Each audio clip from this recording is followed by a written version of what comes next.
शेतकरी बंधूंनो, जर आपण ढोबळी किंवा शिमला मिरचीची शेती करत असाल, मग ती पॉली हाऊसमध्ये असो किंवा ओपन फील्डमध्ये, तर हा व्हिडिओ आपल्यासाठी. मनसर, पुणे येथील शेतकरी विठ्ठल बाळासाहेब थोरात. केवळ जमीन असून उपयोग नाही.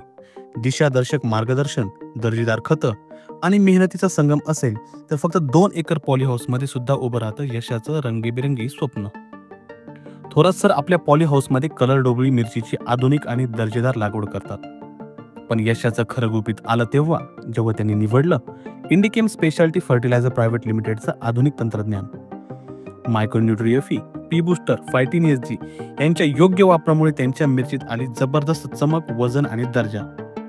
बाजारात इतर मिरच्यांना मागे टाकत थोरात यांनी मिरची बनवली विक्रमी आणि डिमांडची. आणि आज ते स्वतः शेअर करत आहे त्यांचा यशस्वी अनुभव तुमच्यासारख्या शेतकऱ्यांसाठी.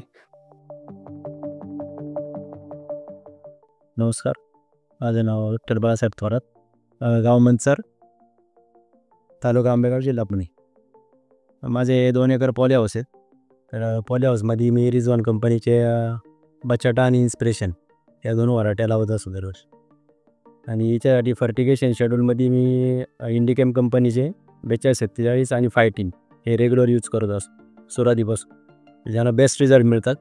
तुम्हाला प्लॉटवरती पण दिसत असेल सेटिंग, विगर आणि काळोखी हे चांगले राहते. सेटिंग पण वाढते आणि साईज पण आज एवढा उंचीला 10 फुटाला हाईट आहे, तरी पण साईजवर चांगली मिळालेली वरच्या साईडला.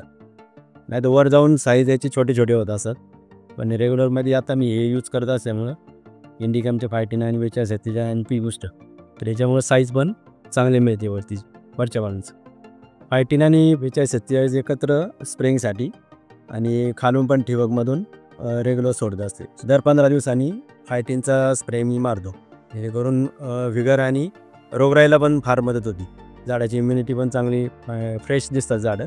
त्याच्यामुळं बाकीचे स्प्रेइंग पण माझे कमी होतात. रेग्युलर फायटीनचे रेग्युलर स्प्रे राहिल्यामुळं काय होते, बाकीचे केमिकल्स कमी लागतात आणि एकंदरीत पानाचा रफनेस चांगला असल्यामुळं रेटचा आणि बाकीच्या किडे जाट्याकडून कमी होतं.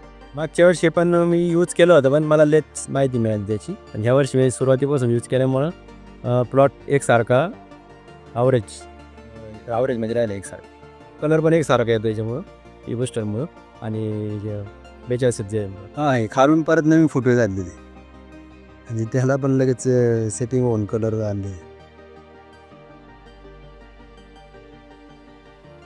साधारण मी ॲव्हरेजचे वजन 250 ग्रॅमच्या पुढे, 250, 300, 270, 280 अशाच मिरचीचे वजन मिळतं.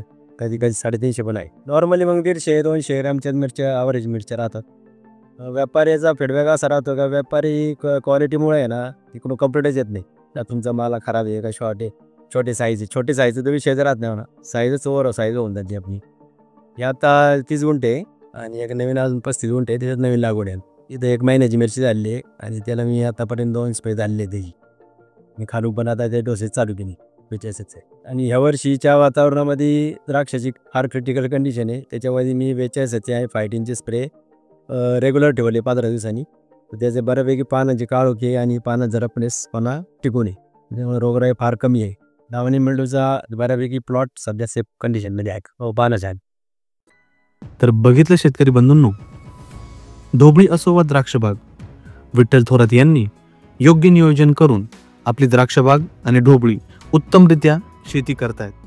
मित्रांनो, इंडिकेम स्पेशालिटी फर्टिलायझरची पॉलिफॉस्फेट टेक्नॉलॉजी तसेच फायटीन यांचा उपयोग करा आणि शेतीमध्ये जबरदस्त उत्पादन मिळवा. धन्यवाद.